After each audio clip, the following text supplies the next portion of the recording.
Good morning. This is Claudia Filos, and we're here together with Sarah, Hélène, Casey, and Greg, and we're going to be talking about Oedipus at Colonus. And so we have, I think, a fun discussion for you today, and we'll be doing some new things. So, Greg, would you like to kick us off today with the key term for this hour, which is hour 18 in H24H, and just some timelines we want to be thinking about? Fantastic. So Colonus, which is the way English speakers usually pronounce it, and in handbooks to Greek literature, it's usually spelled in the Latin way, Colonus.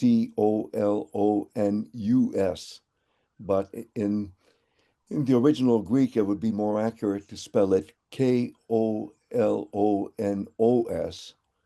with the long mark over the second O. Um, People think it's just a place. Well, yes, it's a place, but it's also the name of a hero.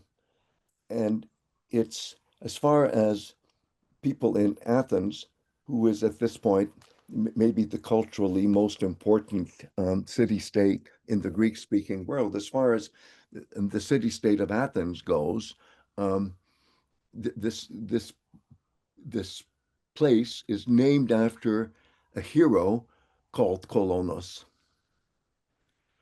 But here's the problem. The, um,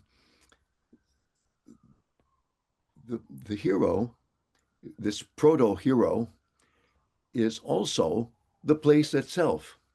And that's not too unusual for Greek myth and ritual if you go far back enough, because even if you think of the city of Athens, I won't go into the details, but Athens is the goddess Athena, and the goddess Athena is Athens. So that makes things a little more complicated. Another thing that's complicated is if we're concentrating on heroes as cult heroes, that is to say, superhuman mortals. They're still mortals, so they have to die, but superhuman mortals who are worshipped after death, not like the gods. There are different modes of worship and different kind of protocols, but they're still worshipped.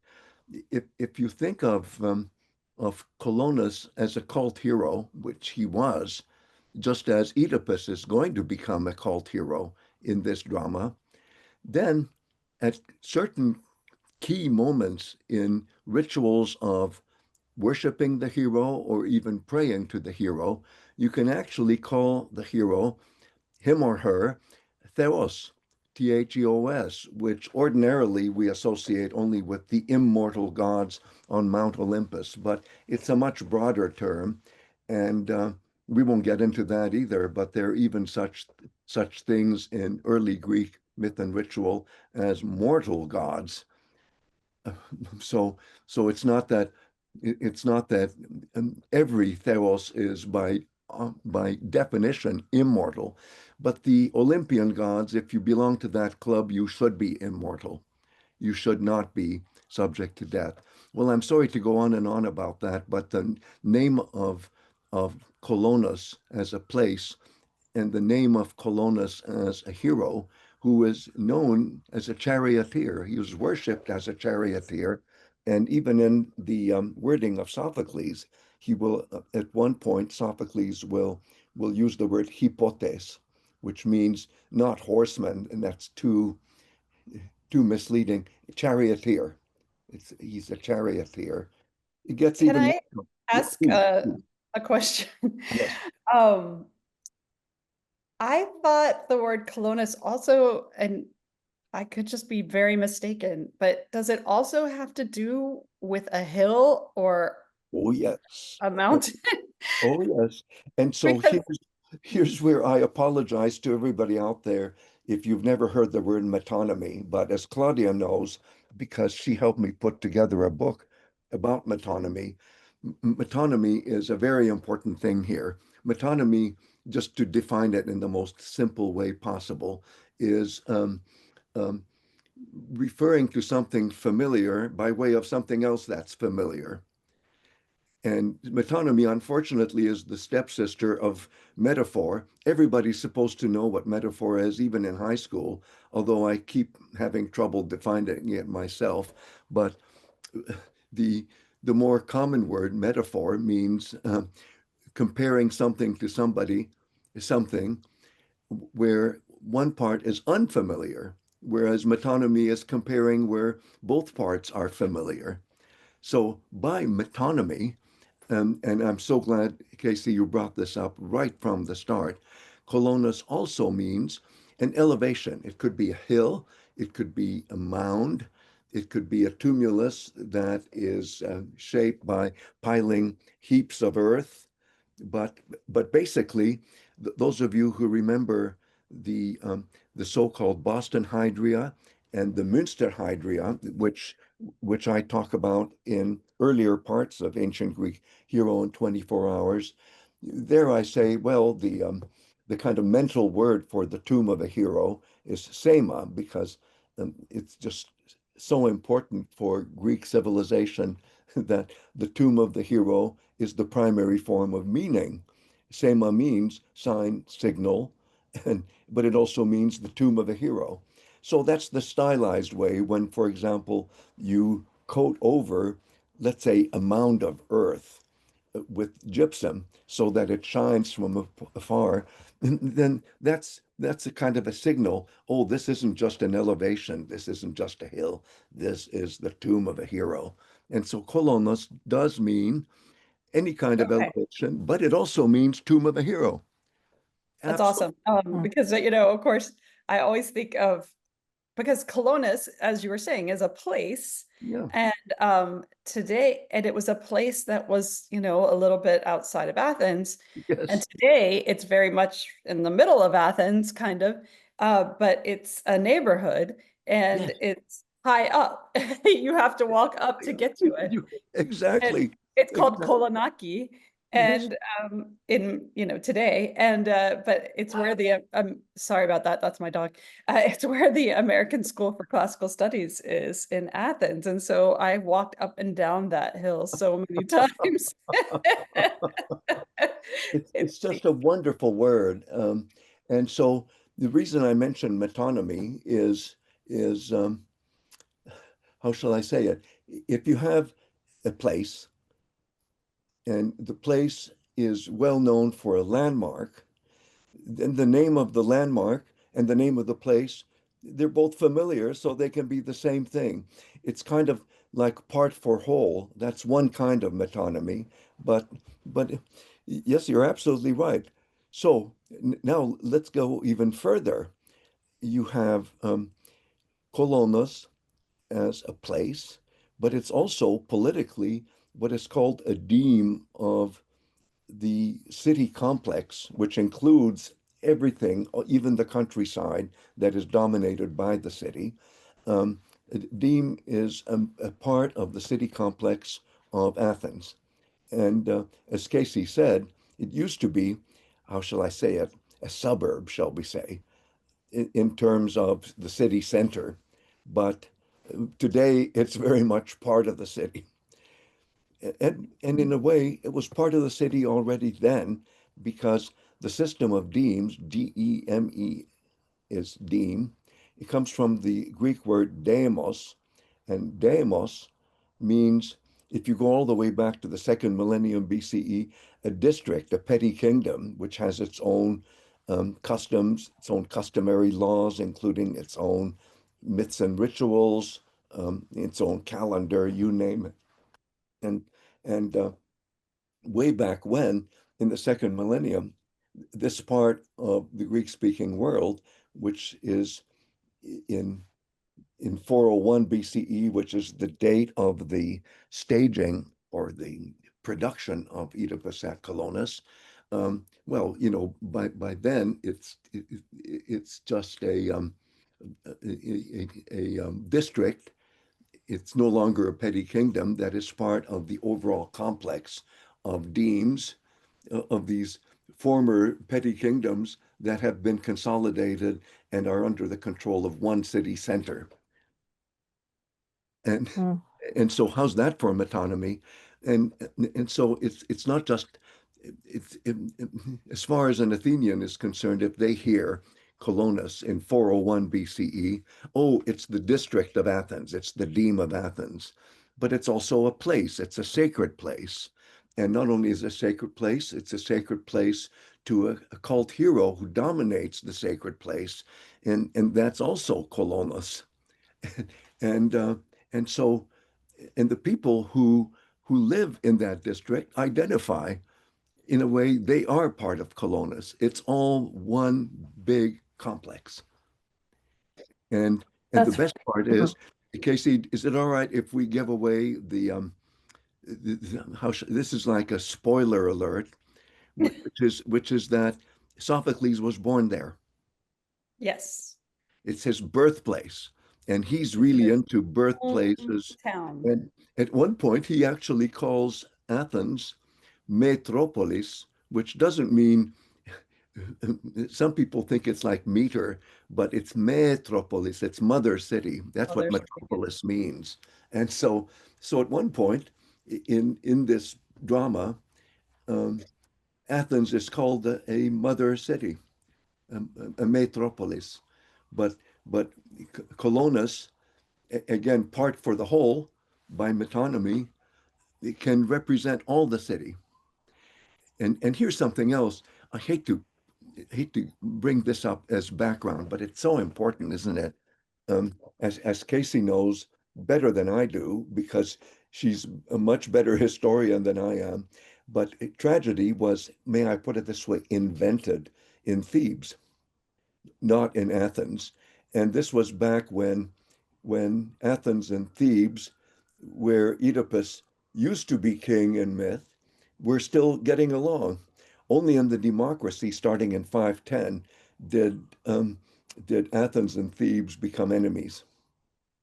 So I'm saying that Oedipus is just, tragedy 101. It's So yeah, in the course of this play, Oedipus is going to be incorporated into Athens and become an Athenian cult yes, hero, right? exactly. And you And say, so, well, yeah, exactly. Keep going. and Yeah. well, no, I was just gonna say, you might associate him with Thebes, but this is a play about him finding home, right? The hero goes home, the hero finds his home, and it's going to be his final resting place, which is going to be in Colonus in Athens, Yeah. And which was Sophocles's yes. home And as and well, but his birthplace. But as we know, I mean, can I give away that? I please, mean, it's spoiler, pretty do it. it's pretty obvious that for anyone who's been reading the plays of Sophocles, that by now, at this point in time, Sophocles is very old. He's in his 90s. So he's Yeah. approaching his own end, his own resting place. And Yes. he does this, beautiful play in honor of Colonus, in honor of their cult hero Oedipus, who's reaching home as well through death Yeah. and resurrection as a hero. Oh, Casey, I'm so glad you did that. And for the people out there, you must understand that Casey and I have been dealing with the gospel at, did I say gospel at Colonus? I meant the tragedy of Oedipus at Colonus ever since the 90s. Yes, And we have. Yeah. and not only And I that, mean, it's such a beautiful thing. And of course, Sophocles himself became a cult hero. yeah, He was a very religious yeah, figure, even while alive. I mean, he had yeah. religious duties and religious connections, but Yeah. yeah, there's so much going on in this play. Oh my God. And And I do love this idea that is, central to the play of finding home and finding a resting place, uh, yes, and immortalization through hero cult. There's a lot of connections in, today in modern Christian imagery with yes. that, which I don't think, Greeks would have an issue with, right? The evolution of some of these ideas into modern Christianity. Exactly. But So Greg, you mentioned the gospel at Colonus. Of course, Yes, that is it was a slip of the tongue, slip of the yeah, it tongue. was a slip of the tongue, but it's a very real thing. Yeah. That there was this incredible musical put together that tells the story of Oedipus in as like a modern praise worship service. Yes. It's told with the gospel music, a gospel choir, in some productions, dancers too, and it's just the most Amazing. fabulous production. But there's also a, a beautiful song that gets sung that comes straight out of the text of Yes. the play. Yes. Actually, much of the text of the of the musical is straight out of the text of the Straight play. out of the text. Straight out. A song in honor of Colonus. But going back to something that when Casey and I were in charge of introducing students to um, the tragedy of Oedipus at Colonus, I think it was around that time that we made the decision we have to do Oedipus at Colonus first, even though it was produced in real life only in 401 BCE by the son of Sophocles, who's also called Sophocles. Um, and Sophocles died in 406, just as you say, Casey, in his early 90s. Um, but that means when people went to Athenian State Theater and they experience the tragedy of Oedipus at Colonus, they have to think of it as the swan song of the greatest poet, the greatest musical composer, the greatest political figure, um, arguably. Yeah. Um, by that time in 406, and now it's 401. This is after the horrible right-wing overthrowing of the democracy, which happened in 8 months from just 8 months from 404 to 403. And this is now 401. The democracy is restored. And one of the And great Sophocles is speaking to them from beyond the grave. It is. It really is. It really is. Thank you, Casey. It's exactly what I'm aiming at. and, Exactly. and, Like a hero, right? I mean, Yeah. that's the role of a hero to do that. And exactly, I'm pretty sure exactly. it was you and your friend and colleague Mary and I who made the decision. Let's do in the Heroes program Oedipus at Colonus first, because you can really understand what a cult hero is, and then and only then do Oedipus Tyrannos, which folks usually call Oedipus Rex, in the Latin way, Oedipus the king, which is kind of a mistranslation, which Yes. which people are not sure of when it happened, but it, there's a plausible argument that it was put on in 429 BCE, which Yes. was 1 year after, well, it was the plague was still in effect. But those of us who have suffered during the years of COVID today, that's nothing compared to what the Athenians underwent in 430 BCE, as recorded Right. especially by the great historian Thucydides, who actually caught the disease, whatever it was.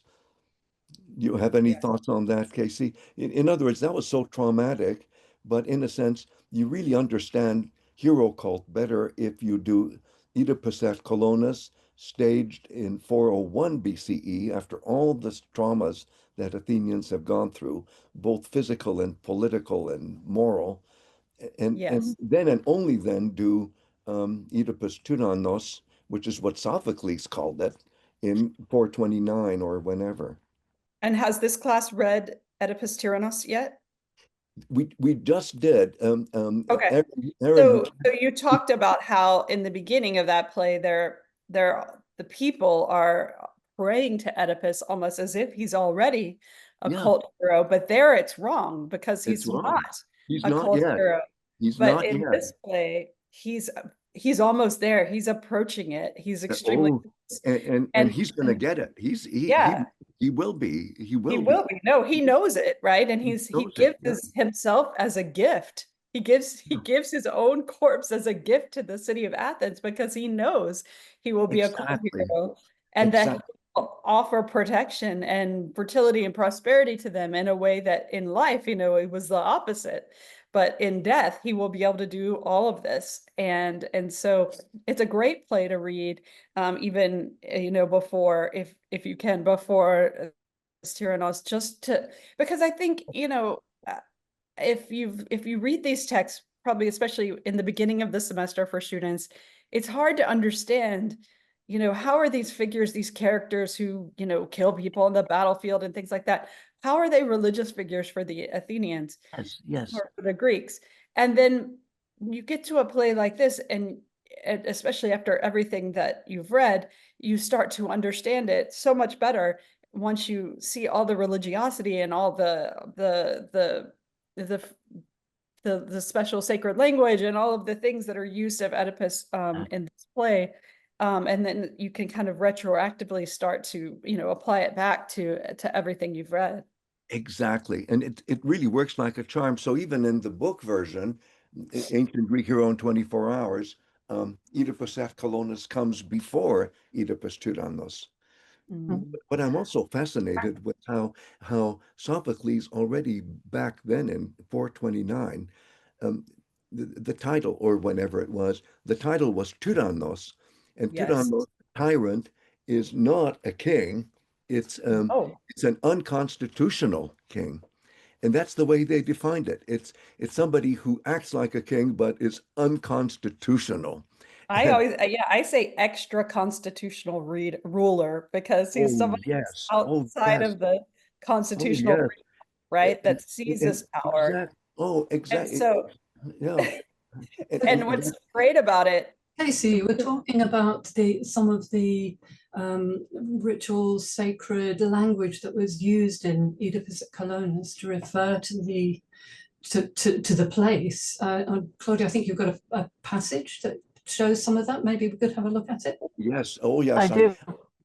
I think our wonderful Claudia has some very relevant passages coming up. Yeah, thank you, Sarah, for that. And maybe one more thing.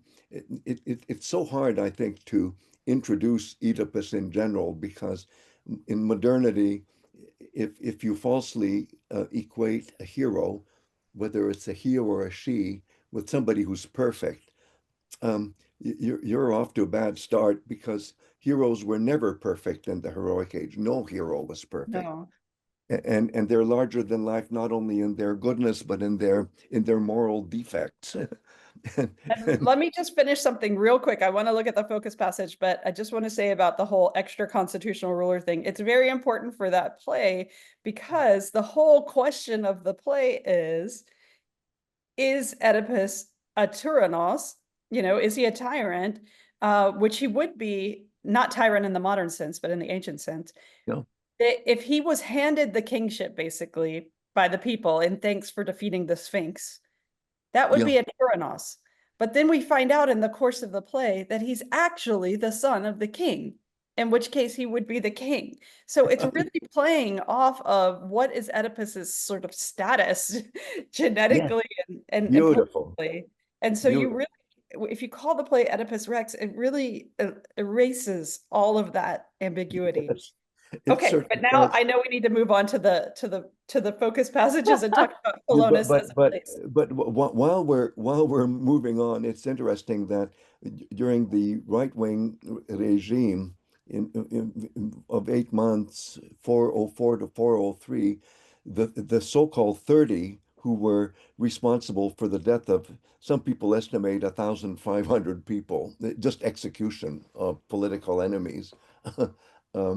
They were retroactively called the 30 Tyrannoi, the 30 tyrants. Yeah. Yeah. Anyway, so here we go. Oh, awesome. You know what? This is so beautiful, and maybe Casey, you could read the English translation, which is based on the Jeb translation. I love Ebb's translation, and then maybe we all comment on it. Okay, so Oedipus has just, come onto the scene in this place, and he sees a stranger who's, very worried about where he's stepping and walking, and he says, I implore you by the gods, Xenos, you stranger, do not deprive me of honor. Don't dishonor me, but a wanderer that I am, and point out to me the things I ask you to tell me. And you don't you don't even have to read the next one, because I think the next one is a little bit misleading when I put too much emphasis on say my name here. Okay. But here, what I love is that time, which is honor on the surface, means worshiping a cult hero under the surface. And so he's already saying here, and this is exactly what Sarah, I think, was hoping that you and I would do, Casey, is he's already saying, don't deprive me of becoming a cult hero here. He Right. doesn't understand it yet, but the wording is already predicting it. Yes, and they're already using the language of guests and hosts, Oh, welcome oh and yeah. in. Yes, All of this has resonance in hero language. it's just perfect. Okay, so maybe we Claudia, do you mind exploring the rest of the slides? Sure. There's Yeah, more of yeah. HeroesX. Now, Casey, if you could read this Okay. one. So Oedipus asks, what then is this place that I've entered? And the foreign person, the host says, all that I myself know, you'll hear and learn. This whole place is sacred. It's possessed by the revered Poseidon, and inside it is the fire-breathing god, the Titan. And there's going to be more. So let's go to the next slide, and Casey, keep reading. As far as the place where you have set foot, it is called the bronze step threshold of this land here. It is the protection of Athens, and the neighboring fields claim as their own this person here, Colonus, who is the rider of chariots as their ancient ruler. So And I think I feel like I need to explain say one thing about all this is this is probably overwhelming when you read this for the first time. There's just like reference after reference after reference to various gods and cult heroes and special places and as holy epithets and language. But the Athenians were such religious people. You couldn't, take 3 steps in Athens without stepping on, next to a cult statue or some kind of, holy place. And so, like literally you'd be bumping elbows with exactly. with statues and cult places in Athens. And so the fact that he's referring to, here's this and here's this and here's this, here's all these special holy things, for the ancient Athenians that would have seemed normal. To us it's overwhelming. And Casey, you'll laugh. I think I told you that when my kids, they're now 48 and 45, but when they were 8 and 5, and we went to Disney World, for example, they would just freak out at everything is here. Everything is here. It's chock full of all the happy Disney experiences I've ever had. And it's all there in one place. So Disney was no fool in creating Disneyland and then Disney World. But yeah, so here Can I follow? here we have it, the Colonus, the hero who's the rider of chariots. This is his cult, his tomb where you worship him. Yeah, and now Oedipus will be the next one in line, so to speak. There is a whole succession of heroes.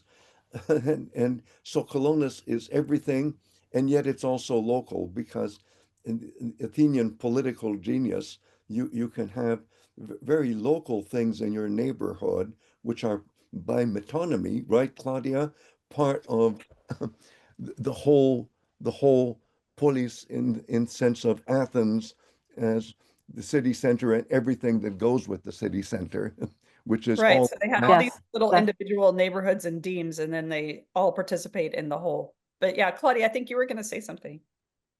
Well, I just want to think about the idea. It's a little bit of a different idea, and it's taking me back to the Odyssey, because we're never done with Homer in this Never, project. never. And, this drama starts out, and Oedipus is wandering. It's said over and over again, he's a wanderer. And then, by the end of this tragedy, he is going to find his resting place in his home. And I was just thinking about that movement from being a wanderer to Yes. being Very. finding your nostos and your final resting place, and just how the drama is playing with that theme here. And just so it's so interesting. I think we're getting this sense of, as the drama starts, there's Oedipus, he's getting oriented, right? He's disoriented. He's coming in. Where am I? What do you see? What's happening? They don't know where they should stand. They don't know where they can stand. And so he's getting kind of reoriented at this point, as they're Oh, yeah. mentioning these things, which everyone in the audience would be very familiar with. But Oedipus himself is very disoriented, I think. It reminds me of Odysseus, now that you say that, of Odysseus when he Right? first reaches Ithaca, right? He first gets to Ithaca and he's not sure where he is, and Yes, he yes, really exactly. home. He doesn't know if this is his home. Yeah, absolutely. It's the homing instinct, the homing instinct. And Mm. something else, let's do another spoiler alert, KC, which is the bronze threshold is one of the places, according to myth, where Oedipus then descended into his final resting place, which is not a bad thing to go underneath, because you're going back to Mother Earth. Remember, uh, Right. I'm Well, saying, and heroes are oh, chthonic yeah, forces, right? They're associated with the exactly. earth. And that's our Mm. wonderful fancy word, usually spelled in a Latinized way, CHTHONIC, chthonic, which means earthbound, earthling, um, earthborn, even in Mm. many situations. And so it's and then the other thing is, because there's a kind of an extravaganza of different ways of imagining how Oedipus goes down. It's something that a great student of Greek religion, he would have called it religion, Walter Burkert, Burkert. He was saying that at one point, um, when Oedipus goes down in a mysterious way, and only the chief priest, Theseus, who is, for the Athenian democracy, the founder of the city-state of Athens as a democracy. And let's not be picky. He's not really the first Athenian hero, but for Athenian democracy, he's the first high priest of everything that's myth and ritual. He gets to see it. And the way it's described, and it's his visualization of the high priest, is that he is libated, as if he were a pouring of a liquid into Mother Earth. And the thing is, the place where he is poured into is called a crater. Well, the crater, we think of it as a crater on the moon, and we all know that it's a concave space in on an otherwise flat surface, not convex, concave. And when you sacrifice to cult heroes, he or she will get a ritual pouring of a mixture of liquids, which is called the libation, into the mixing bowl, usually wine and water in the case of certain heroes, not in all cases. But anyway, if that's the crater, the crater, it's Yeah, the mixing metaphor. bowl. It's a metaphor for a mixing bowl for, let's say, mixing wine and water. And so what So I think we need to be really clear that the Greek word for mixing bowl is crater. is Crater. crater, Crater. If you Latinize it, if you make it look more Greek, you write it with a K. But anyway, he gets, shall we say, self-poured into a mixing bowl, which is the crater at Colonus. And people would know, oh, that's the crater, or that's the bronze threshold. And their whole bunch of different signposts for how you imagine Oedipus going down. In the case of Gospel at Colonus, and he's really a blind singer, and he's a blind pianist, and he's playing on the keyboard of a white piano, and the stage starts going down, down, down, and the gospel singers say down, down, sing down, down, down. So I thought, Casey, that was an interesting way for the musical to express this mysterious communion with Mother Earth by, and one of the scenarios is, and I know the German expression that Burckhardt used, ist ausgegossen. He is poured out. He is auto-libated. Yeah. But yeah. Did we want to look at another focus passage? Yeah. Yes, let's do it. Okay. Greg, I think you wanted to look at this one. And is this the one where you want to use your magic, Claudia, now and then switch to the original Greek? Should I read it can switch first? Yes, that would be great. Yeah, so let me just say, so one of the things we thought we might do today is look at our, this is our source book translation here, which we share freely with the entire community. And then we're going to switch to look at a site called Perseus Digital Library, through which everyone can freely have access to ancient Greek texts. And so that's what we're going to go back and forth and just look a little bit at that. And if you don't know ancient Greek, that's going to be totally fine, because we're going to explore the text in a way that's fun, and you don't need to know ancient Greek, okay? But Casey, maybe you read this translation, because again, it's based on Jeb's translation, which is pretty good. Yeah, and it's on Perseus as well. I mean, Jeb's. Yeah. So this place here, having good power from horses. So it has the Greek word for horse in it. Good power from horses. Oh, stranger, oh guest, host. Oh, do you mind if I interrupt there? Which is that what we didn't tell them when we were looking at Xenos the first time, Casey, is that both the groundskeeper is Xenos to Oedipus, and Oedipus is Xenos to him. So that's right. They're still strangers to each other until they bond. That's right. Sorry to interrupt. Xenophobia from it, but you can be the guest or the host if you're a Xenos. So, so a stranger, so this is the most potent inhabitation on earth. That is where you have just arrived. It is Colonus, shining white. Here the nightingale, a constant visitor, trills her clear note under the trees of green glades, dwelling in the midst of the wine-colored ivy, and the gods in violet foliage, rich in berries and fruit, unvisited by sun, unvexed by the wind of any storm. Wow. It's so beautiful. And it has so much resonance on so many levels. It's not just beautiful imagery, guys. It's got so much more going on there. Oh my God. And Claudia, before Casey comments on this paragraph, can you do the next paragraph right at the next slide? Okay. Here the Bacchic Dionysus ever walks the ground, companion of the nymphs that nursed him, and feeding on heavenly dew, the narcissus blooms day by day with its fair clusters over and over again. It is the ancient garland of the two great goddesses, and the crocus blooms with a golden gleam. And the two great goddesses, the way it's done in a Gospel at Colonus, the two great ladies whom we fear, which is so wonderful, because this is Demeter and Persephone. They're all here. It's like Disney World. They're here. Okay, now we're going to go to the Greek passage, Claudia. Okay. Sure. Now do you see it?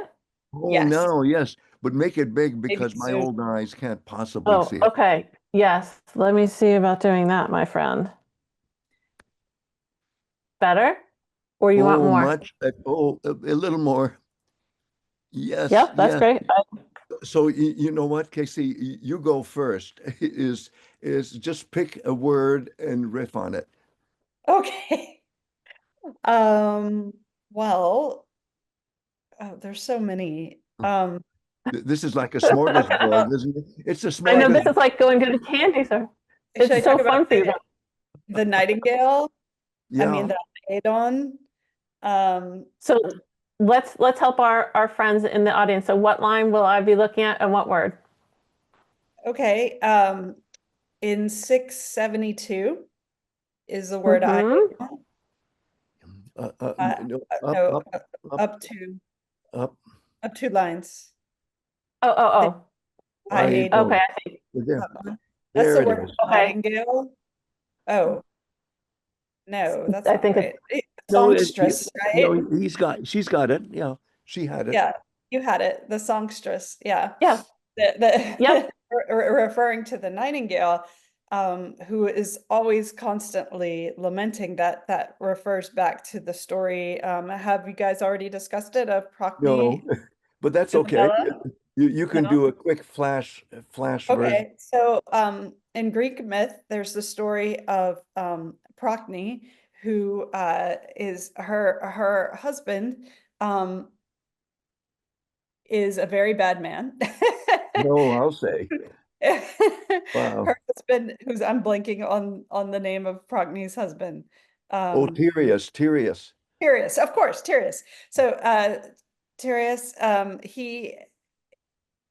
I hate to say these words out loud. I'm sorry. He violently assaults Yeah, Procne's sister Philomela, yeah, and in order to keep her from being able to tell that story, he cuts out her tongue.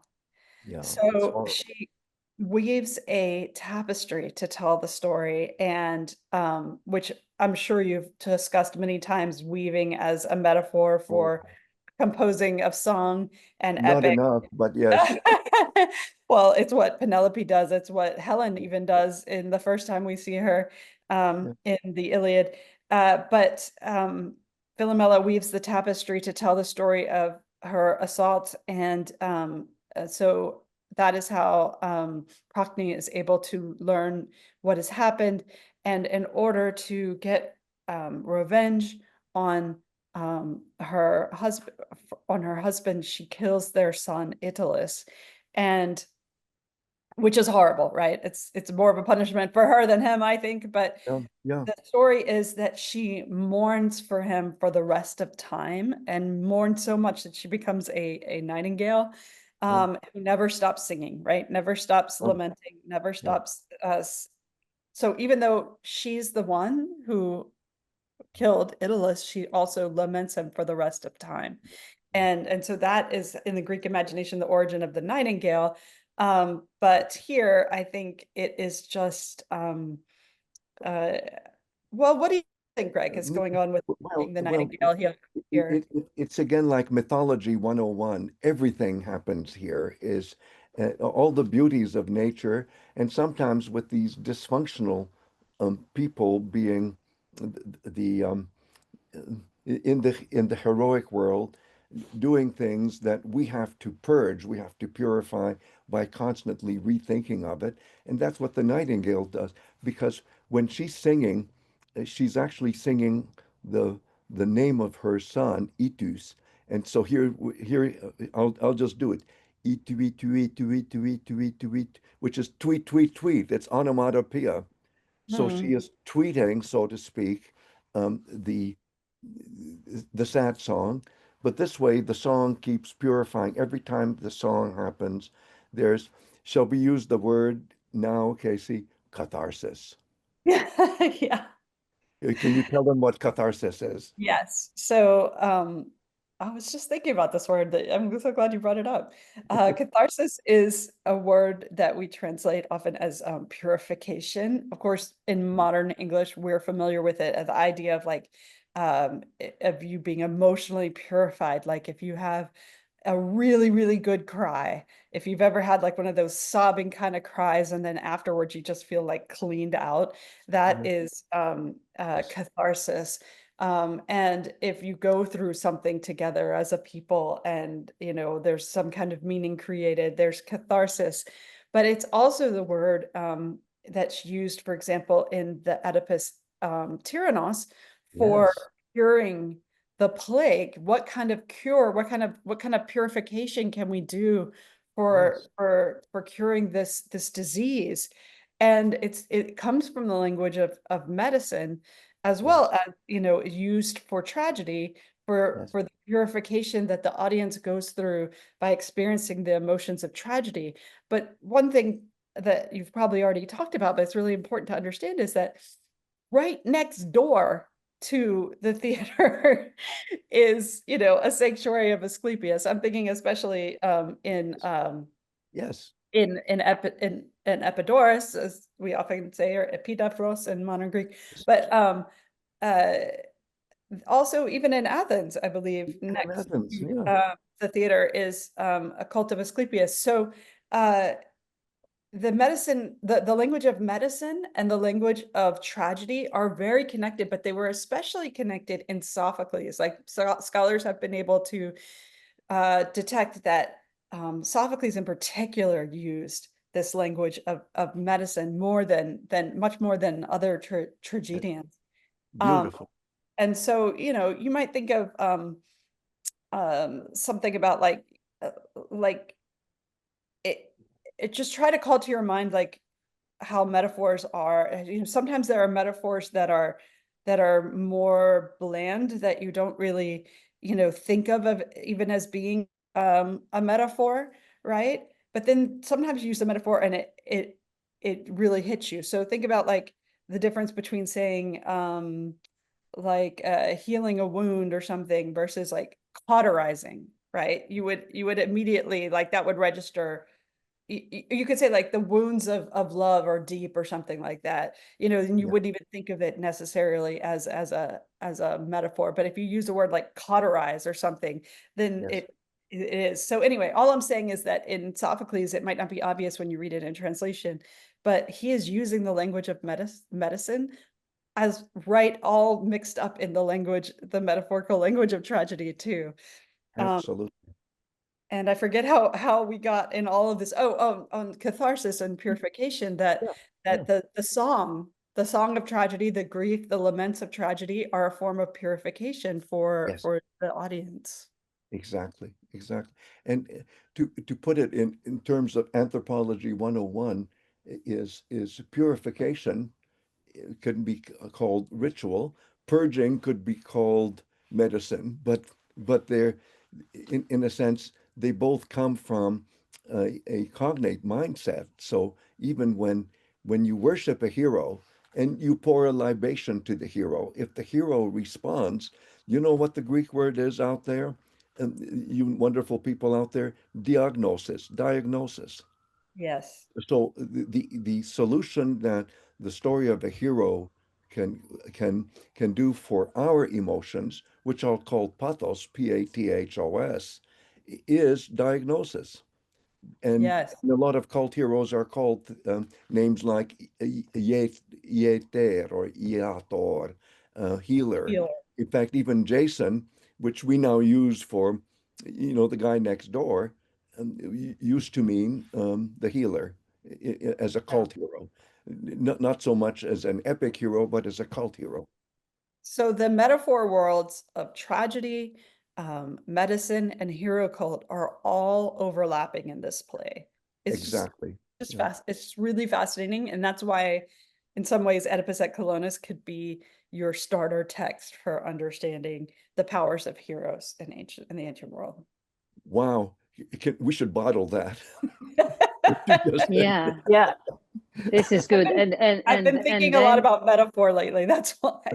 I love it. yeah, and then during during this drama, you hear the word xenos a lot, Yeah. stranger, or ekainos in Greek to mean that man, Yeah. and then you have to go back. You have to go to the starting point.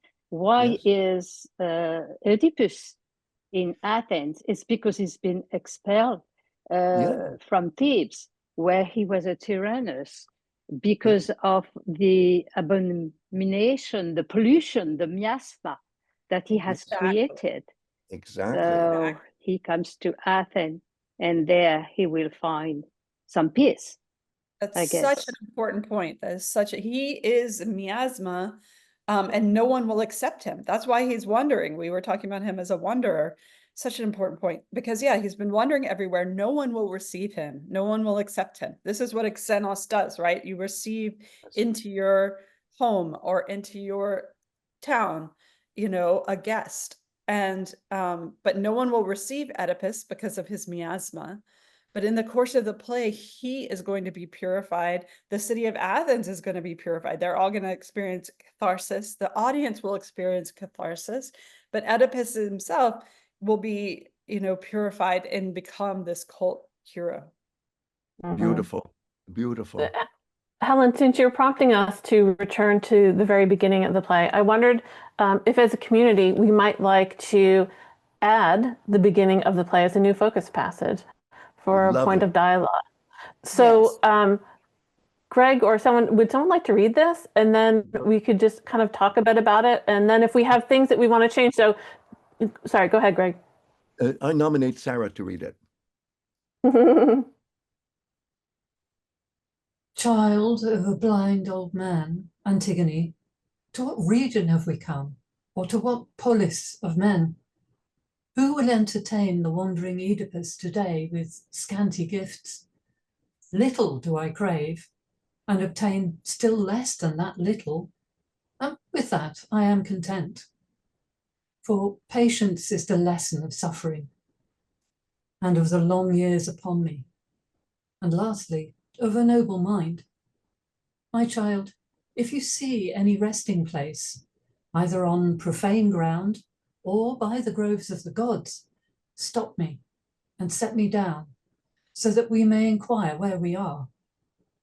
We have come to learn as strangers from the townsmen, and to bring fulfillment, whatever we hear. Oh, beautiful, beautiful. And I think, Casey, I bet you would love to talk about the word pathos, and so would I. Can I get you started, Casey? Sure. Okay, so I want everybody to imagine, hi, we're Athenian citizens. We're going to the festival of Dionysus, state theater. There are 20,000 of us. That's according to one passage in Plato. Or there are 30,000 of us, another passage of Plato. Anyway, we're a lot of people, and each one of us has a set of emotions. Our Greek word for everyday emotions, for everyday people like you and me, is pathos.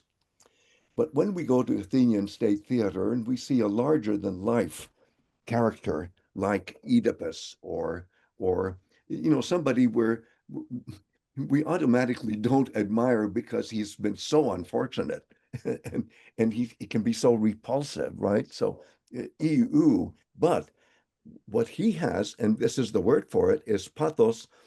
I'm joking when I say it this way, with a capital P. It's what we translate as passion when, in, for example, Christianized versions of this kind of experience, you know, think of Bach's St. Matthew Passion, if you don't want to think of it too religiously.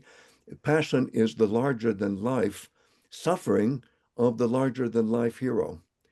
And when we go into Athenian State Theater with our own set of emotions, which are also called pathos, what are we doing? We're purging our own emotions by shall we say, communing with the larger than life passion with a capital P, or pathos with a capital P of the hero. I'm just getting started, and Casey can do this much better. And I was, while you were talking, I was also just trying to look at the Greek passage too and see if I noticed, you know, anything more I wanted to say. But I think you really captured it. And this idea of suffering as a teacher is just such a because the word is didaske in Greek, Yeah, actually. yeah. And so you know, but it's such a Greek idea that suffering teaches, right? Learning comes through suffering, Yes. pathemathos, right? Yes. In the Oh my God. Yes. Agamemnon of Aeschylus. Um, Yes. we you know, we learn through suffering. And that is kind of, I mean, not to reduce tragedy to such a simplistic idea, but just that we go through something together, by Yeah. watching this tragedy, by experiencing tragedy. And, We endure suffering, both like, we watch it, right? And then we feel it in our emotions, right? That the hero is going through suffering on stage, and then we are in the audience absorbing that suffering and feeling the emotions of tragedy, and then experiencing a catharsis as a result of that. beautiful. And Um, could I say, dear Casey, that what you just said um, links so well with another word that I know is a favorite of yours and mine, which is telos, where, on the surface, if you go from point A to B in a linear way, then you go from the beginning to the telos, which is in a linear way, the end. But if you think of another kind of telos, which is you go full circle from point A circle. back to point A, that's also a telos. And It's a completion, right? It's a the completion of the completion. course. And It's a now you're not completion of sure the about circle. whether you should just say the end, because that sounds too linear. And so I'm glad we said here, or the translation said here, I should say, fulfillment, because technically, when you perform a ritual correctly, and theater is ritual, because drama means, in a deeper sense, ritual. So Mhm. when you participate in drama, you you come full circle, and it's a successful fulfillment of a ritual. If it's Yeah, I full mean, circle I and not usually think of linear. it more as goal than end, because a Yes, goal yes, can still yes, be um coming full circle. And you could think of like, what is the goal of tragedy? Just like me, like what is the telos of what exactly, we're doing here? And the goal is catharsis, right? The exactly, telos is exactly, catharsis. So exactly. can I ask, in the past, we had talked about a scene from the Odyssey where we hear that people describe when Odysseus's men return back to the main group, like there's a little group that breaks off when they return. Yeah, It's like the people who receive them, it's like they receive they themselves experience a homecoming, right? Am I remembering this exactly. correctly? It's So when communalistic. so then when Oedipus finds his telos, and it is Yeah, the permanent recycling, returning of finding his home space, then do the people themselves also, it's through connection, receive that kind of homecoming as well? oh yes, I love that, Claudia. That's so I love it, beautiful. love it. Well, it's a So funny. question. It's not a statement. I'm wondering, or am I just like, am I trying too No, hard I here? love that, especially with everything Greg was saying about how the Athenians briefly lost their democracy. They also, of course, lost the Peloponnesian War, Yeah, and they've lost Sophocles. And this play, in a way, like you were saying, yeah, it is a homecoming for Oedipus, but it's also in a way a homecoming for the Athenians yes, to hear this swan song and this love song to their city, yeah, right? yeah, So I think what you've said is like absolutely fantastic. Um, and just like for selfish reasons, another example I could think of that is, and I would have to look at the wording again, but at the end of Iliad 10, when Diomedes and Odysseus return after their night raid, their night mission, and yes. everybody is just, they've been eagerly waiting for them all night, and they come back, and it's like this big celebration. Oh yeah, They've come yeah, home. yeah. Um, It's mission so accomplished. Mission yeah, accomplished. mission accomplished, except for real. But Well, in a good way, yes. some people would disagree, but okay, not to get us too off track, but I love this idea of that this is a homecoming for Oedipus, but it's a homecoming for the audience as well, and for Yes, the city. yes. Oh, beautiful. And that's the telos. I think this is a really interesting point that we've reached in our conversation. So let me ask, does anyone have any questions or anything they want to add, or Well, do we feel like this might be a place?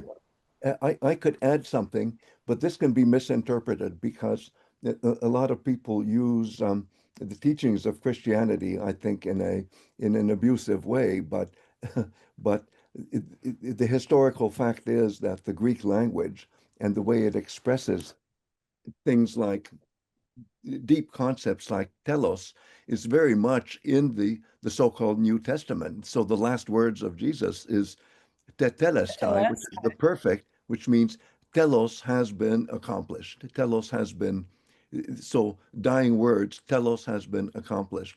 As I say, I'm not saying this in a proselytizing way, or I'm just saying it as a historical fact that that early Christian Greek language can express comparable thoughts. Right. I mean, I think it's important to understand that the language of the New Testament is the same language just a few hundred years later than the language we're reading in Greek tragedy. And if you're expressing, religious ideas, there's a continuation of some of the same language and words. And so I think it's really important to know, I think that the word tetelestai is there in the New Testament. When Jesus's, mission on earth has been accomplished, right? And we've come full circle, right? It has been, the goal has been reached. And we're going to see similar things when, I hope you come back, Casey, when we tackle the Bacchae of Euripides. Oh my gosh, I don't know if I'll ever fully understand that play. Well, I don't either, but there's so much there too that So much. goes very deep about the meaning of tragedy. Yes, it does. Okay, well, friends, thank you so much for joining us today. I really enjoyed this conversation. I hope our community at large enjoys it as well. And until next time. Until next time. Thank you, Casey, for Thank you. being. Thanks for inviting me. Bye.